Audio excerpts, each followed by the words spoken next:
Okay, this is a short video to discuss the structure and formatting for the extended essay. And this is on page 82 of the extended essay guide.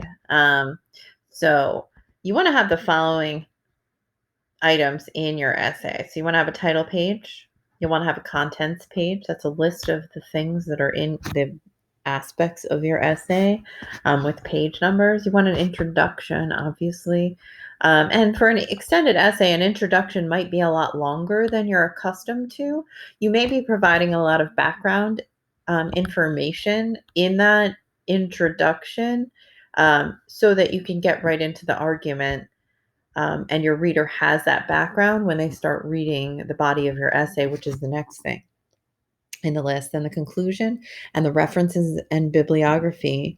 The title page needs to have the following information. So pay close attention to this because this does involve some points. So the title of the essay, and remember your research question should not be the title of your essay.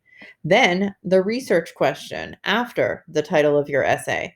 The subject, so if it's history, if it's literature, you want to put those things. If it's biology, if it's chemistry, if it's mathematics, and then you want to put your word count. That does not include your references, and that does not include the title page. The word count is only the introduction and body and conclusion of the essay. Um, an important note, and they say that here, an important note, please note that the name of the student or the school should not appear on the title page or any page headers. Externally assessed work and internally assessed work is anonymous. The people who do assessments don't want to be biased based on any kind of indicators of your name, whether that be gender or whatever. Your title is different than your research question, which is really good to know. So you have, and you guys can look at this guide because you have it. Your teachers have given it to you, or your IB coordinators, wherever you are. So page 82, page 83. This first one, negative externalities of consumption, Australian policy on cigarette packaging.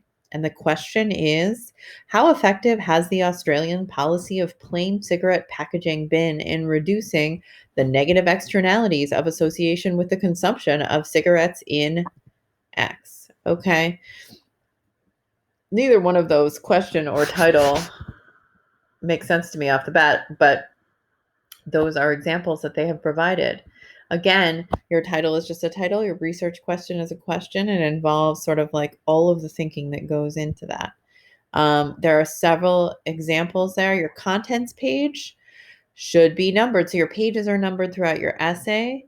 You don't need an index page, but contents is required. Introduction, we talked about that. Your body of the essay is where your research, analysis, discussion, and evaluation goes on. And then your conclusion is where you bring together all of your conclusions. It must relate to your research question posed. You're revisiting your research question at the end. Most importantly, maybe, is your references in your bibliography. You need to use the correct citations, and we'll go over that in another video. But please don't just put URLs in your bibliography, because you will lose so many points that you could easily get if you did that correctly. So references need to go in. You need to have in-text citations, and those are different based on what type of extended essay you are writing. And I will go over some of those in another video. Thank you.